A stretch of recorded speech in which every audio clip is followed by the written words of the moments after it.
Estamos reunidos la tarde de hoy para hablar de un tema que es sencillo y es complejo. Eso lo hace interesante. No olvidemos que estamos en el marco del bicentenario de la independencia de Panamá de España. Eso hace que sea una ocasión también especial. No siempre estamos a los pies de un bicentenario. Para poder hablar del civismo como expresión de la patria, yo hice un subtítulo, una aproximación a las palabras, y un subtítulo todavía más especializado. No hay peor ignorancia que no saber qué significa lo que decimos. Y créanme que ahora que vamos a empezar, se va a entender perfectamente. Como dice la advertencia en rojo, no es como otras. Agradecemos su paciencia, su indulgencia. Estos son temas algo abstractos, pero vamos a salir adelante y Dios mediante les va a gustar. Empezamos. Y vamos a empezar con una palabra, porque no hay civismo si no hay ciudadanía. Por lo tanto, ciudadanas, ciudadanos. Yo he escrito en las diapositivas bastante texto, porque esto no es una presentación comercial para ajustar un contrato. Las presentaciones tienen la fama que deben tener una imagen y dos palabras, pero eso es para cuando el conferencista está convenciendo a otra parte de firmar un contrato, un convenio, comprar o vender. Nosotros no estamos haciendo eso. Nosotros estamos compartiendo conocimiento y aprendiendo simultáneamente.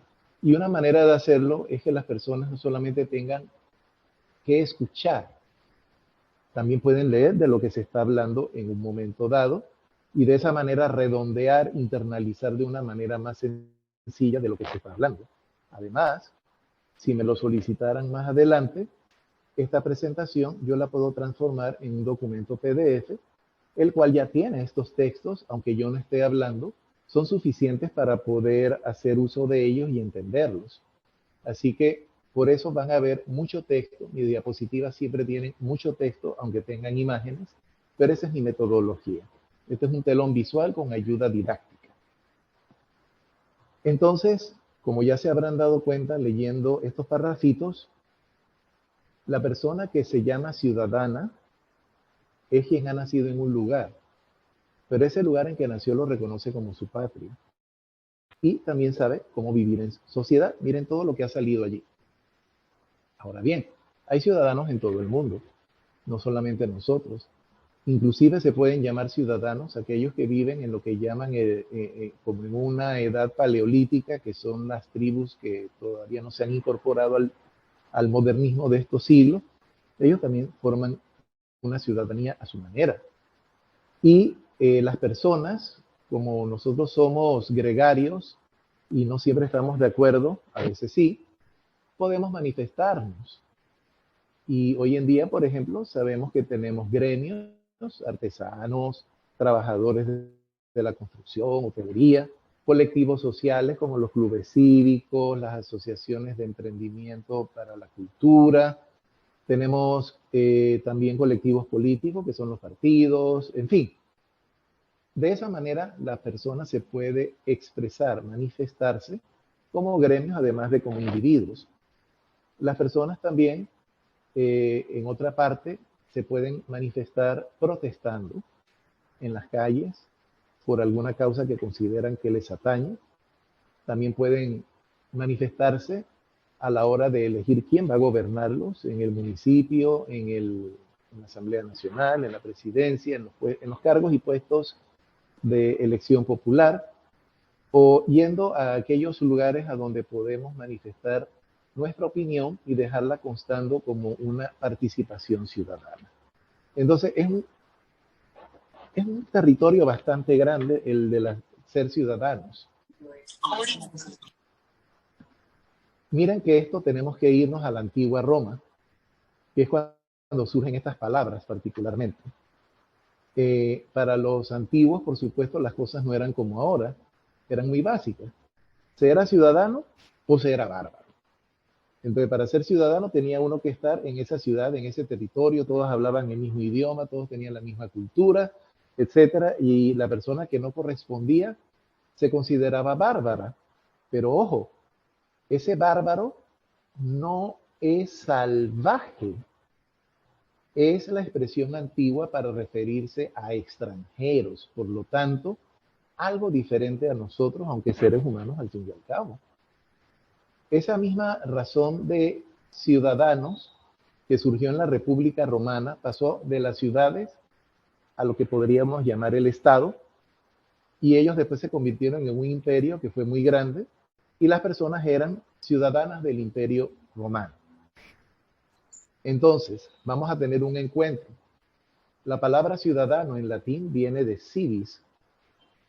Recordemos que el español, el castellano, es una lengua romance, o sea, derivada del latín. Y es bueno no olvidarnos de eso. Civis, ciudadano. Civitas, ciudad. Entonces, quien era civis, ciudadano, vivía en una ciudad y tenía una porción de derechos y obligaciones sociales y también políticas. Sin embargo, eso se convirtió posteriormente en ciudadanía y se trató como un conjunto de derechos aparte, civitatis. Solo los que eran personas ciudadanas tenían esos derechos ciudadanos. Entonces, he ahí la variante en que quedó bárbaro. Las personas que habitaban el Imperio Romano eran ciudadanos del Imperio Romano y se veían beneficiados por el sistema de derechos y deberes del imperio. Las personas que no eran miembros del Imperio Romano no pertenecían a esa ciudadanía. ¿Ven cómo entonces se va manejando la cosa? Solo los que son ciudadanos, obviamente, de un lugar, tienen derechos ciudadanos. Nosotros no tenemos ¿cómo llamarle? No tenemos un país mundial. Somos un conjunto de países que intentamos llevarnos bien. Por lo tanto, no podemos hablar de la ciudadanía mundial, sino ciudadanías nacionales. Miren que ese palacio municipal neoclásico que diseñó Leonardo Villanueva, Gennaro Ruggieri, allá en San Felipe, tiene unas palabras que creo que ahí las pueden leer en la imagen. Yo les señalé con una flecha. Ese lugar que fue donde se declaró la independencia de España hace casi 200 años y también la separación de Panamá de Colombia, y se tomaron muchas decisiones en otros momentos. Tiene una divisa que es una dedicatoria de lo que se hace allá adentro. Dice pro populo et civitatis, o sea, más o menos para el pueblo y las ciudades. Aquí se está reconociendo que somos un país, tenemos un solo pueblo y está constituido en diferentes ciudades. Qué bonito. Continuamos. Tenemos que llegar entonces a la palabra cívica porque estamos hablando de civismo, pero es una historia y aquí se va a aprender muchísimo. Aquí estamos nada menos que hablando de la semiótica de las palabras, o sea, qué símbolo, qué signo tienen detrás de sí las palabras. Sabemos que hay personas que tal vez por su postura política, económica, filosófica, ideológica, quién sabe, hasta religiosa, no lo sé, puede que tengan su propia definición de lo que es esa palabra y no van a ser muy iguales. Ahí debemos tener un poquitín de cuidado. Vamos a hablar de la palabra original, no de las interpretaciones que puede darnos la sociología, la economía, la filosofía, etc. En ese sentido, la cívica, dejándola desnuda, viene a ser el arte de vivir en sociedad.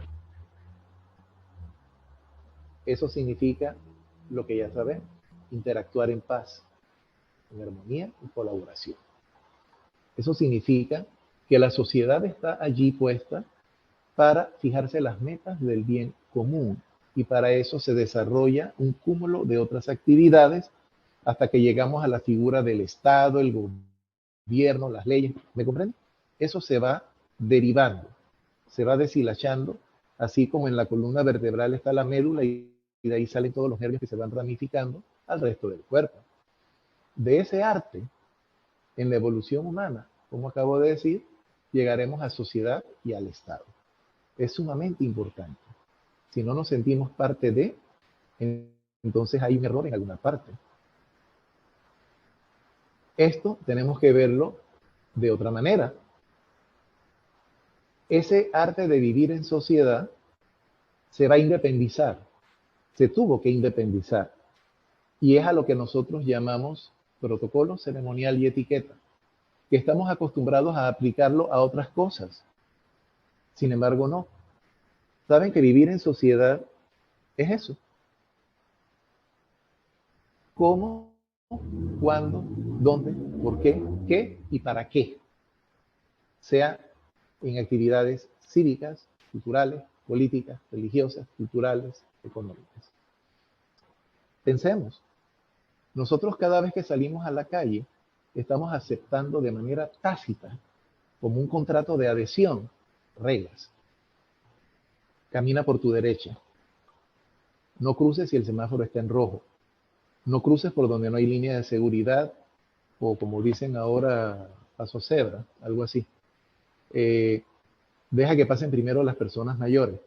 Levántate y cédele el asiento a una persona mayor, discapacitada o una mujer embarazada. Es que son muchísimas y todos cuando salimos a la calle las aceptamos. Claro, hay aspectos culturales, hay aspectos de educación y puede que haya una persona que ve entrar a una señora mayor que está cayéndose en el autobús con una andadera o con un bastón de esos de 4 patas y no se levanta.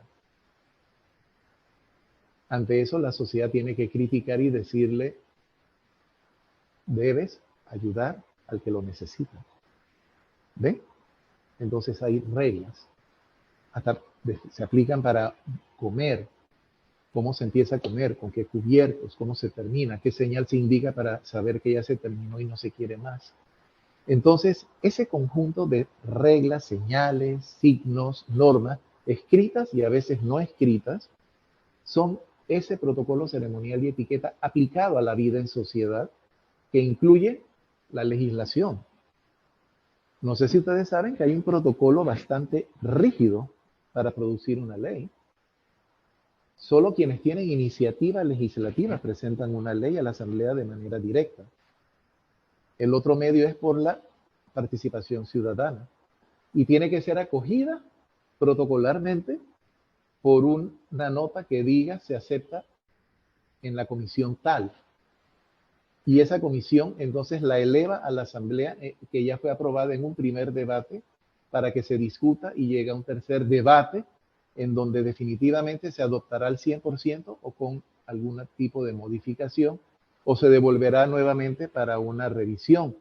Y luego viene el ceremonial. Se firma la ley después de que se pasó en limpio, se toman la foto, la ley se le manda al presidente de la República con una nota de estilo, el presidente la recibe a través del Ministerio de la Presidencia. Miren, todo eso es protocolo aplicado a la legislación, así como puede ser para un decreto, así como es el proceso de enseñanza-aprendizaje, así como es el proceso de ingreso al Club de Leones y de expulsión que nadie lo quiera. Entonces, si nos ponemos a ver, siempre hemos vivido en medio del protocolo ceremonial y etiqueta, pero aplicado a diferentes circunstancias. Claro, están las sociales, están los banquetes, está el protocolo de Estado, que es cómo se pone la bandera, el himno y todas estas cosas. Claro que sí, lógico. Pero a veces nos quedamos pensando que es eso. No, está en todo, absolutamente en todo, particularmente en el ejercicio de los derechos ciudadanos. Ese es el detalle. Palabras a las que no le hemos sabido dar el valor que tienen y las hemos restringido a algo que nosotros consideramos que es a lo que se aplican. Y le hemos restado todo el otro abanico de posibilidades que tienen. Hasta las mesas de diálogo, las elecciones generales, todo son reglas para poder vivir en sociedad. De eso se trata, el arte de vivir en sociedad. Y para eso nos ayudan todas estas reglas, signos, señales, escritas o a veces no escritas, pero muy fuertes y muy presentes. Eso nos lleva a otro término, educación ciudadana. Y aquí es donde vamos a ver, no solo en Panamá, en varios países vamos a ver como un divorcio. Por ejemplo, si cívica es el arte de vivir en sociedad, pero revisamos los libros de texto que se emplean en los centros de educación, para enseñarnos cívica, nos vamos a dar cuenta que también los autores lo han enfocado a la parte política. Y en ese sentido pareciera que cívica prepara a la persona para ser ciudadana, pero entendiéndose al ciudadano como persona que va a ejercer el derecho al voto o lanzarse para una contienda de elegir y ser elegido. No, es más allá, bastante más allá. Y quisiéramos que muchas personas se pudieran unir y elevaran al Ministerio de Educación una petición que los planes de cívica se revisen, porque lo que se enseña está bien, pero no es todo lo que se debe enseñar. Hoy en día estamos hablando de educación ciudadana y eso incluye muchas cosas, muchísimas cosas. Miren ustedes, esto no es nuevo. De esa educación ciudadana, de cómo nos debemos comportar, de ese arte de vivir en sociedad, de ese conjunto de reglas, señales, signos, protocolos ceremoniales, etcétera, viene de la China de Confucio antes de Cristo, hace más de 2000 años. Y lo vamos a ver reflejado también en la Grecia clásica. No es nuevo. El ser humano siempre ha estado en un ejercicio constante para ser ciudadano. Y eso se hace a través de una educación ciudadana. ¿Cómo voy a ser ciudadano si no me dicen qué es? ¿Y qué se espera de una persona que es ciudadana? Y lo que a muchas personas no les agrada escuchar, se enseña con el ejemplo en la casa. Luego, el mal ejemplo de la casa es difícil corregirlo en el centro educativo, porque de repente no administramos bien el tiempo y porque tenemos que trabajar y cosas por el estilo, nosotros le damos la tarea de enseñar buenos modales, principios, valores, cívica y comportamiento ciudadano a la escuela, y eso no es así. Si los niños nos ven comer mal, no nos ven sentarnos a la mesa, no van a usar la mesa. Si nos ven comiendo con el celular y viendo la televisión, lo van a hacer. Si escuchan en la casa al papá decir que se le quedó olvidado en el almacén o en la oficina un paquete que tenía $200, como dice el video que colocaron, y yo me lo traje porque nadie se dio cuenta, ese niño se va a acostumbrar a que eso es normal. Porque si mi papá, mi mamá, mi abuela, mi abuelo, mi tío, mi hermano mayor, que es mi modelo, lo hace, debe ser bueno. Entonces, ¿por qué no lo voy a hacer yo? ¿Me captan? Esto es serio y es muy amplio.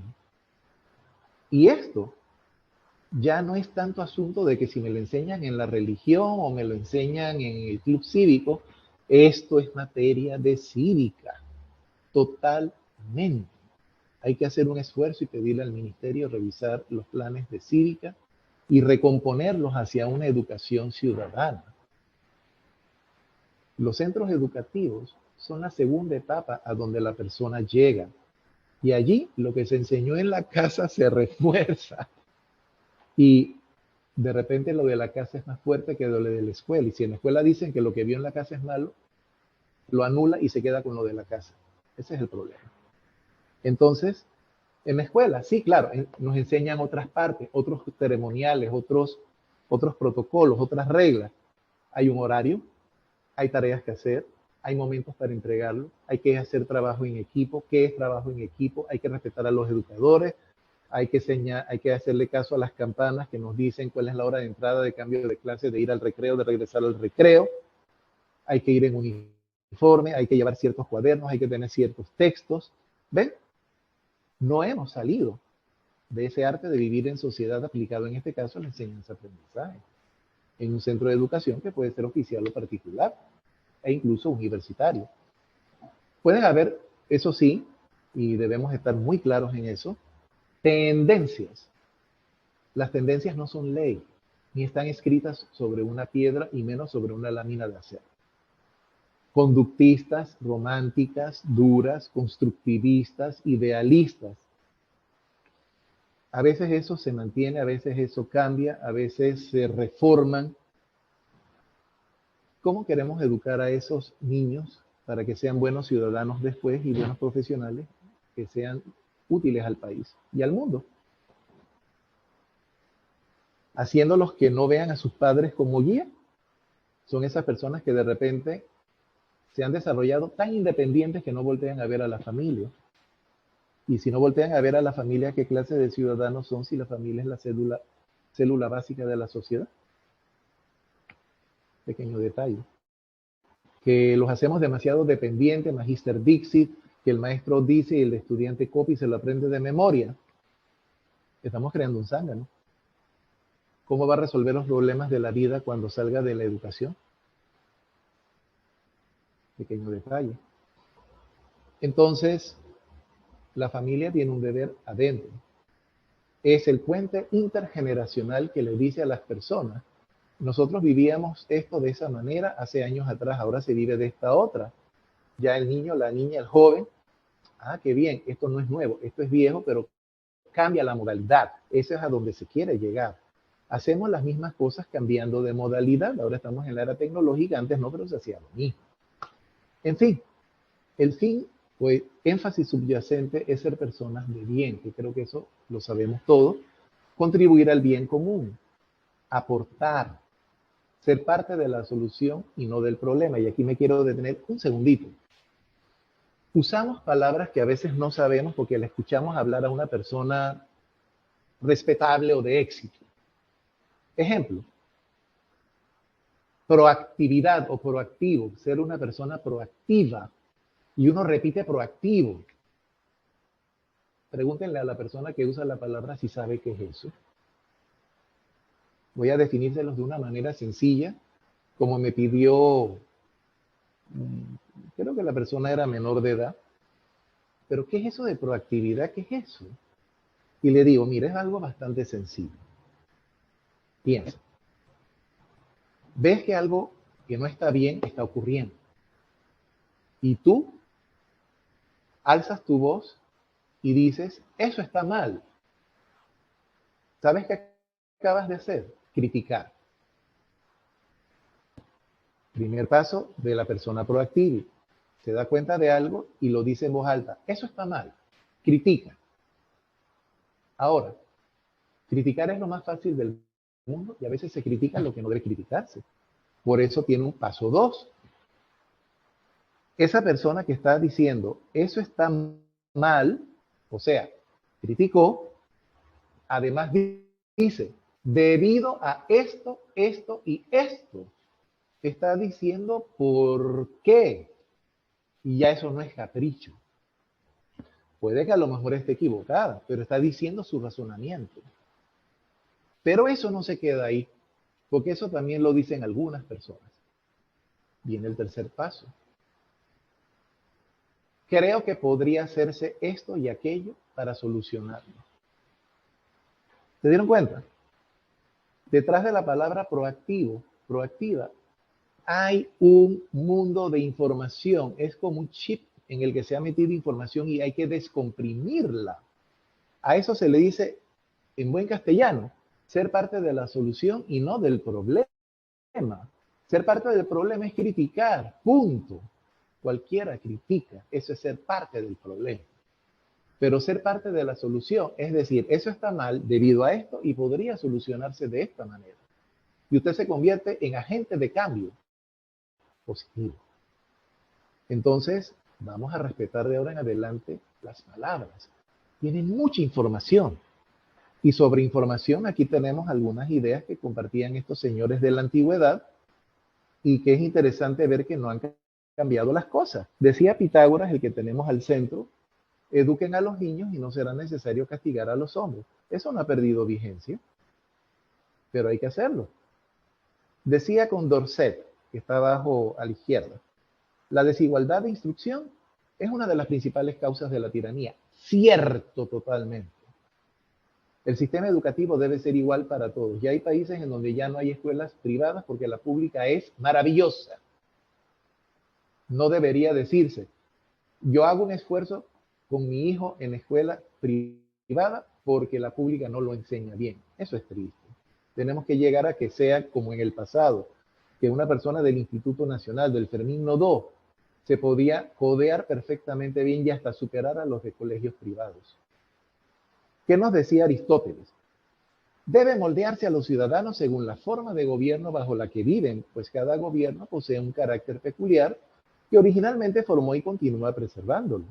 El carácter de la democracia crea la democracia. Y siempre, cuanto mejor es el carácter, mejor, mejor es el gobierno. Entonces, si queremos ser demócratas, tenemos que educar en democracia, no en autoritarismo, ¿verdad? Ya nos decía Confucio hace 2000 y pico de años, lo que no quieres para ti, no lo quieras para los demás. ¿Eso no les recuerda a Benito Juárez? Mi derecho termina donde empieza el tuyo. El respeto al derecho ajeno es la paz. No ha cambiado nada. Finalmente, Platón, que está abajo a la derecha, dice, o más bien, era muy grande, lo tuve que resumir, él creía en una república ideal, que estaba trazada geométricamente y habitada por 3 tipos de personas, educadas en las ciencias y las artes que solo podrían hacer las cosas bien tras el bien común, porque se les enseñaba a eso. Curioso. Seguimos en esta evolución o aproximación a las palabras y llegamos a un término, cultura cívica. He puesto estas imágenes porque en realidad es un término que existe, que aquí en Panamá no se hable de esto, bueno, es otra cosa. Deberíamos hablar.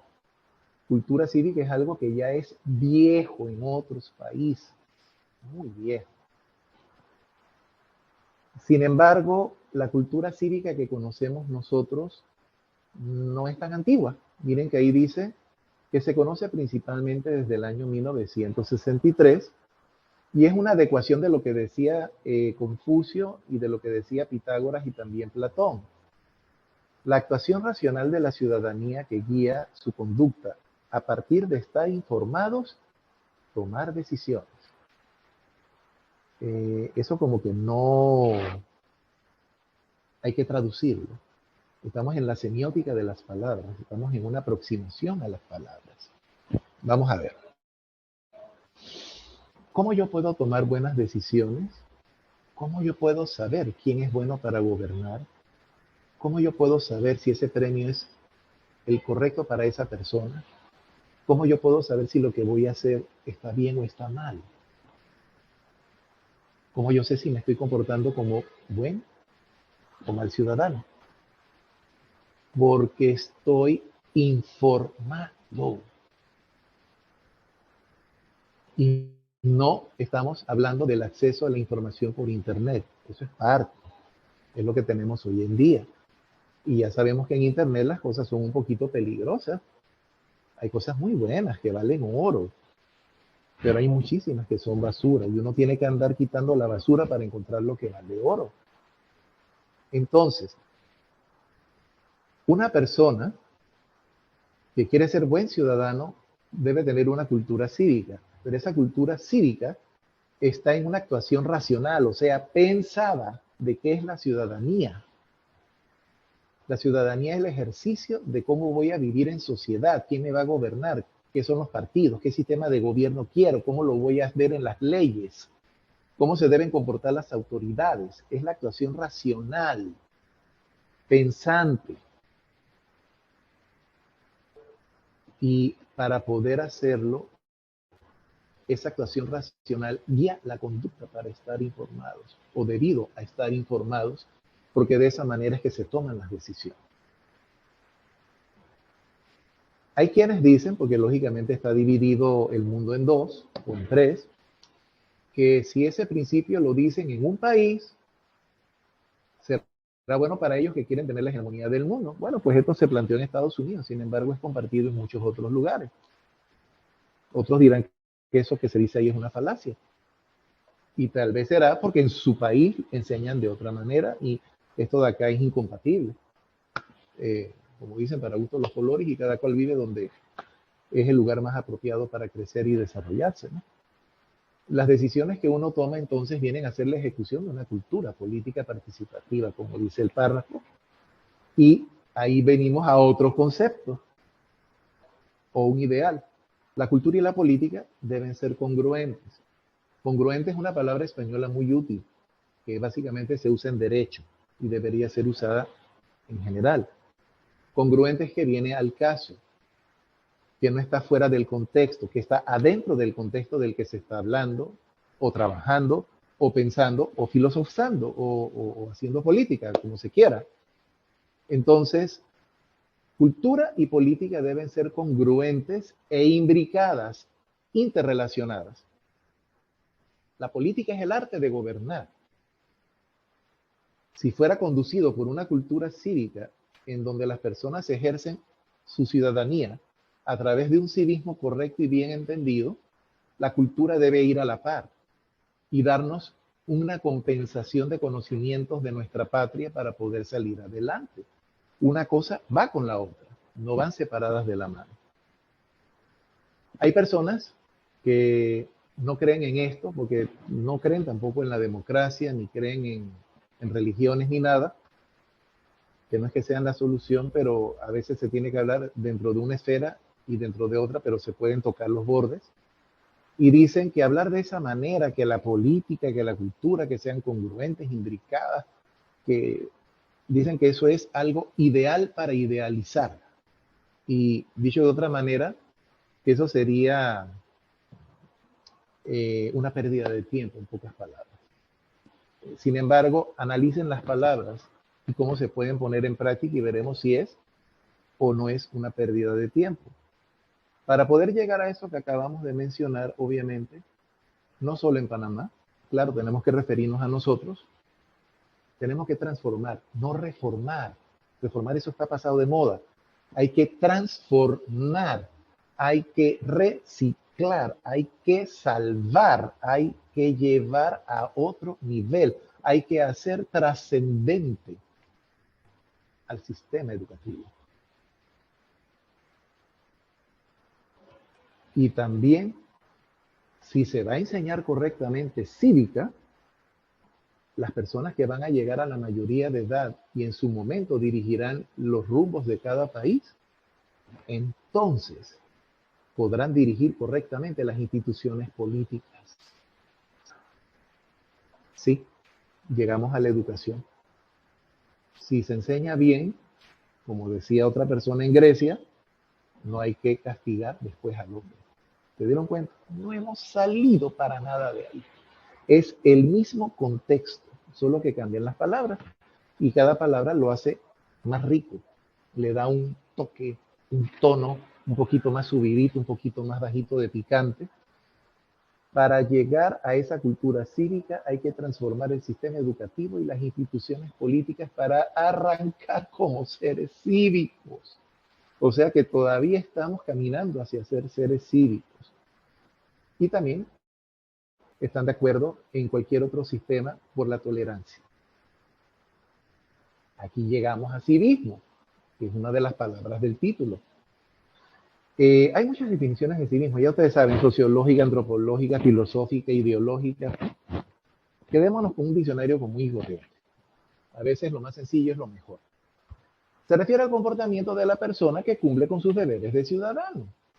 Ya, no lo compliquen. Civismo es ejercer o cumplir tus deberes de ciudadano. Pagar impuestos, respetar las señales de tránsito, acatar las leyes, defender la Constitución, compartir en sociedad, colaborar para ser mejores cada día, tener desarrollada la cultura de valores, tener claro qué es la ética. ¿Ven? Va por ahí. Y aquí dice una de las imágenes, civismo, cuando vivimos en comunidad. No hay civismo si estamos solos, es cuando estamos en comunidad. Entonces, algo que se reconoce como persona que respeta las leyes y contribuye al funcionamiento correcto de la sociedad. Y siempre nos vamos a ir a otro punto, el bienestar de los demás. ¿Saben qué pasa?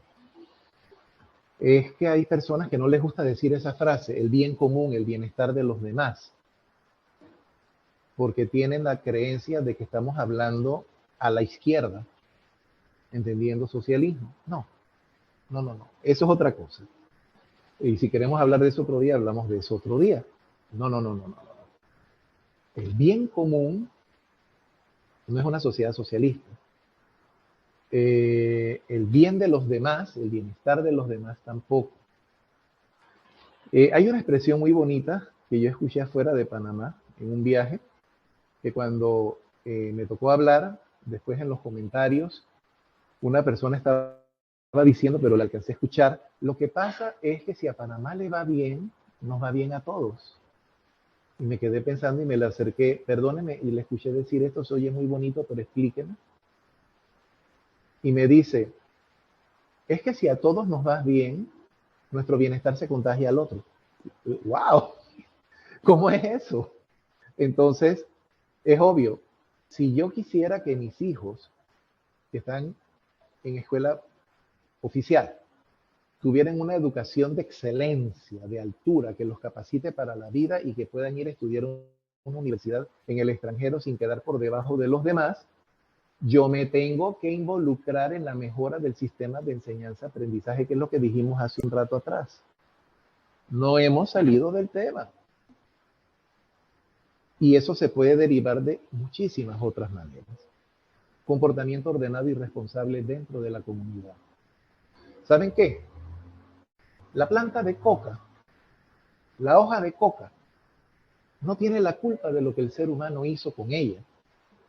Pero la planta en sí no es mala. La hoja de coca se mastica y quita la fatiga. Y los subproductos de la coca se usan para medicinas que tomamos todos los días, hasta para el malestar de la garganta. No es mala. El alcohol, no sé cuándo se habrá descubierto, pero está mencionado hasta en los libros religiosos para que no se diga que los mojigatos no hablan de esto. No. El alcohol por sí mismo no es malo. Y si nos vamos al sexo, lo mismo. El ser humano, con el uso que le da, lo puede hacer mal. No es lo mismo, ni se escribe igual. ¿Me captan? Entonces, si en la casa aprendimos a hacer mal uso de eso, porque nuestros padres y mayores lo hacen mal, el niño lo va a repetir en la calle y cuando sea adulto va a ser un ladrón, va a ser un farmacodependiente, etcétera, etcétera, etcétera, un degenerado, degenerada. ¿Ven? Entonces hay que tener ese cuidado. Comportamiento ordenado y responsable dentro de la comunidad. ¿Por qué? Porque los demás lo miran a uno. Y si uno tiene cierta edad o tiene cierto título o se le cita en periódicos o así en conferencias, qué sé yo, la persona va a ver a esa persona como un ejemplo, como un modelo. Y si lo ve a hacer cosas raras, va a hacer cosas raras. ¿Ven? Y ahí el detalle. Entonces, el civismo, como dirían algunos, es una pura preocupación y cuidado por las instituciones e intereses de una nación. O sea, lo mejor para que el país se desarrolle. Eso les recordará otra charla que dimos y que tenía que ver con los valores. El detalle es lo siguiente. Yo puedo hablar de valores desde un punto de vista y otra persona lo podrá hacer desde otro punto de vista y los valores van a cambiar y de repente son un montón. Pues qué bien que hayan un montón de valores, pero casi siempre se tratan de sintetizar en algunos que son los más importantes para poder desarrollarlos con calma y a través de los años vendrán las otras. Porque hay valores que son ideas, otros son conceptos, unos son medio religiosos, otros son políticos, otros son filosóficos. El asunto es que ya de eso hablamos en otra ocasión, pero hay que tener una apertura de valores ciudadanos para que nadie se sienta excluido. O sea, tú porque eres indígena no tienes derecho a ejercer lo que yo estoy ejerciendo. El solo hecho de haber nacido aquí ya lo hace ciudadana a esa persona y tiene todo el derecho que tenemos nosotros que estamos en la ciudad, así estén en el campo o estén en la punta del cerro. Hay que tener ese cuidado. Seguimos con el título. Es que esto ha sido maravilloso poder aproximarnos a estas palabras maravillosas. Amor. Pero lo primero que estamos advirtiendo, no nos referimos a la hormona oxitocina.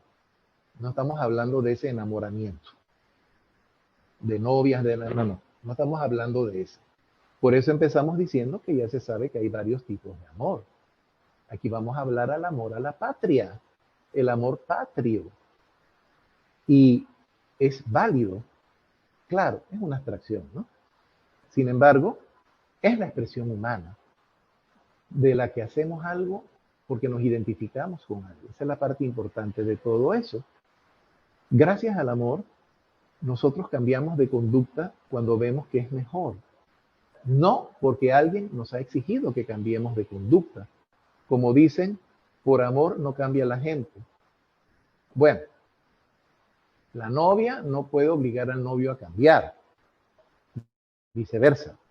Sin embargo, si el novio ve que a la novia le está desagradando un comportamiento, una manera de actuar, una acción, y se da cuenta que con eso no la hace feliz, y del amor se trata pensar más en otro que en sí mismo, sola esa persona va a cambiar, sin que se lo pidan.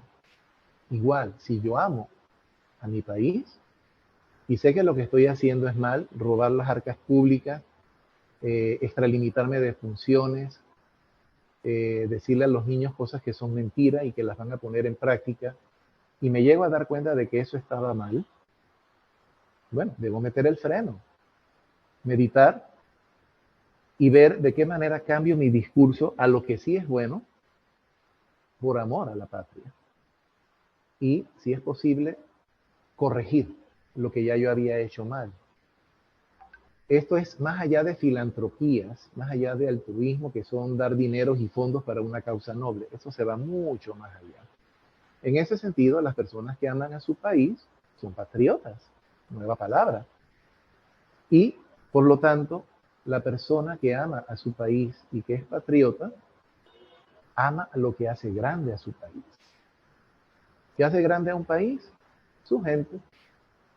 Y entonces vamos a trabajar juntos, vamos a lograr un mejor nivel educativo, vamos a lograr una excelencia laboral, vamos a distinguirnos como puente de comunicación entre otros países, vamos a hacer puntos de encuentro, vamos a intentar desarrollar todo aquello que hace que nuestro país sea visto mejor afuera y que nos da mayor crédito internacional, y eso también nos da mayores oportunidades, ¿verdad?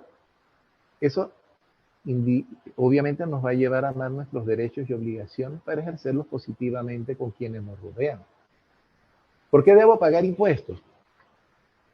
Pues de alguna manera hay que pagar los hospitales, los orfanatos, de alguna manera hay que pagar las becas, de alguna manera hay que pagar la deuda externa, de alguna manera hay que pagar el salario de los servidores públicos. Entonces, todo eso es una maquinaria que la población ayuda, obedeciendo las leyes y en este caso de los tributos, para que la máquina camine y siga adelante. Una cosa es condición de la otra.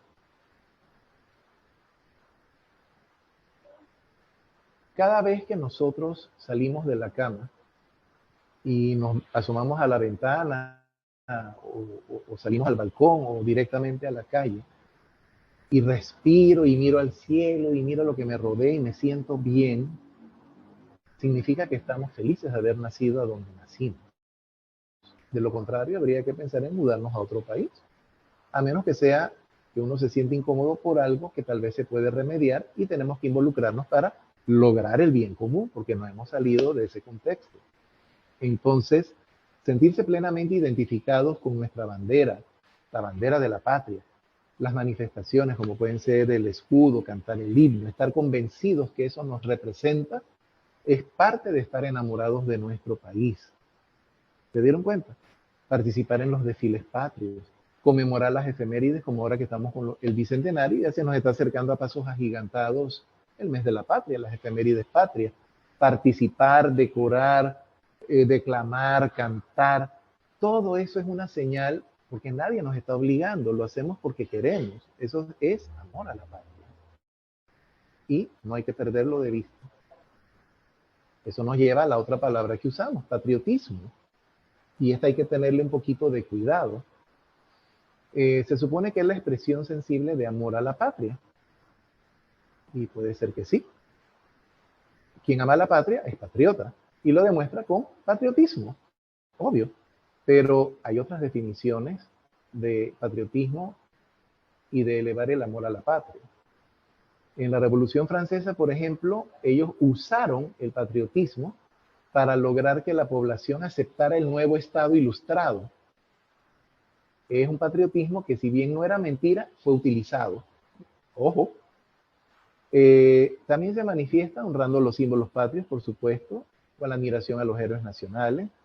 Si fuera necesario defender la nación porque nos invadieron, porque ha pasado algo, o hay un asunto internacional y nosotros tenemos la capacidad de defenderla en foros internacionales, genial. También una manera de amor a la patria es tolerando a los extranjeros que viven aquí y que transitan por aquí, porque de alguna manera también nos están ayudando a construir el país. Conocer.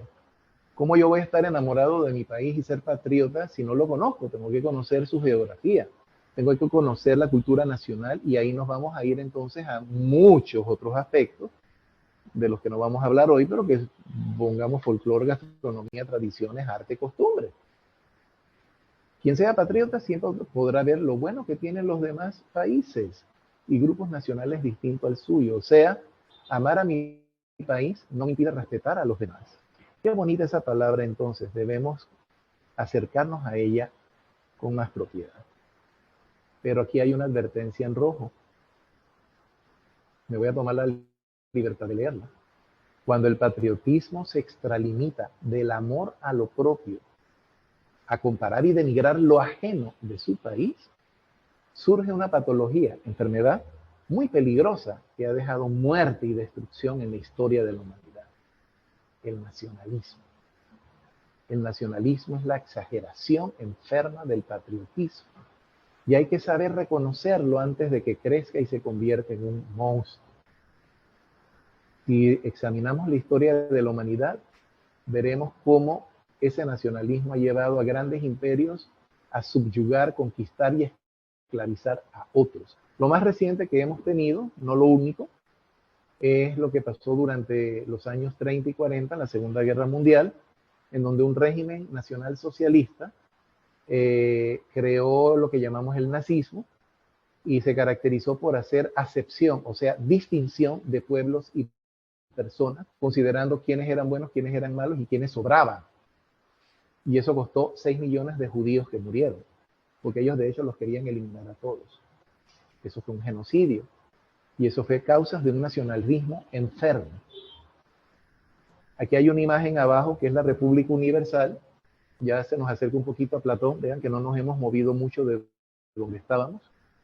Dice que es una exaltación de la forma alegórica de los valores republicanos, liberales y democráticos que de alguna manera rivalizan a todos los pueblos de Europa. O sea que Europa debería centrarse de esa manera. Creer en lo más elevado, que es a lo que llamamos Dios. Creer en los héroes, ahí hay una estatua. Creer en las naciones, ahí están las banderas.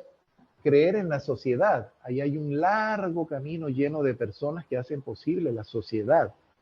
Y cada país, obviamente, ¿no? ¿Ven? Entonces no nos hemos movido ni un centímetro de lo que empezamos hablando hace un momento. Y llegamos a esta otra expresión, amare patria es nostra lex, que quienes han recibido una nota de mi comisión, de Conacina, saben que ese es el lema de nuestra comisión. Literalmente, amar la patria es nuestra ley. Pero ojo, yo tuve una gran enseñanza cuando de repente digo, voy a tocar esta conferencia con una aproximación a las palabras. Y patria era una de esas palabras. Miren que ya tocamos civismo, patriotismo, amor, ahora nos toca patria. Y oigan, patria viene del griego patris Gaia, la patria o la tierra de mis padres. Qué cosa más hermosa. La patria es la tierra de mis padres, si nacieron aquí. O en todo caso, si yo soy el primero que nací aquí, bueno, es la tierra en donde yo nací y a donde mis padres se vinieron a trasplantar y vivir aquí. ¡Qué lindo! Nosotros somos un pueblo de inmigrantes que han venido y han echado raíces en Panamá y han criado a sus hijos y nietos como panameños. Amor y patria pueden y deben ir juntos en el camino de la historia. Construyo mi país porque es mi tierra y es mi patria porque la amo. Y hay otras palabras que nos, por ejemplo, virtud, deber, honrar, eso no lo vamos a tocar en esta conferencia, puede ser para más adelante, que nos llevan a aceptar el imperio de la ley como condición no negociable para vivir en sociedad haciendo patria. O sea que es una acción que recae sobre sí misma y siempre va a ser lo mismo. Soy de este país, soy una persona que ama su país, mi país es lo máximo, debo hacer lo mejor para que mi país siga siendo lo máximo, hay que contribuir, hay que ser buenos, el bien en común, no salimos del mismo disco. Y como nos recuerdan políticos e ideólogos, amar la patria no es simplemente cumplir izando las banderas o recordando efemérides. Ese es un signo externo. Es conocer su historia, sus personajes, sus momentos de grandeza y de dolor. Es innovar, aportar e innovar para robustecer esa patria. ¿Se dieron cuenta? Amo a la mujer que me trajo al mundo, porque todavía no nacemos de máquina, porque me tuvo adentro, me cuidó, crió y preparó para el mundo. La patria es mi madre nacional y me pare cada día como ciudadano. Y de acuerdo a los antiguos romanos, se puede decir que nuestra ley es amar a la patria. No puede existir patria sin lograr la justicia, que es todo lo que ya dijimos anteriormente. Es algo maravilloso estar hablando de lo mismo de diferentes maneras, de diferentes ángulos, como una piedra preciosa que tiene facetas que cada una brilla y tiene un destello en especial. Por eso llegamos al título de la conferencia, civismo, expresión de amor a la patria. Sí, ahí hay un poco de personas, algunas más nuevas, algunas más viejas, la mayoría ya está muerta. Hay mujeres, hay hombres. Ellos fueron personas que nacieron aquí, que se desarrollaron aquí, que creyeron en su tierra, que nos dejaron un mensaje, que son referentes, que uno los cita como personas dignas de ser imitadas. Ojo, somos seres humanos, podemos cometer errores, ¿no? Nadie es perfecto.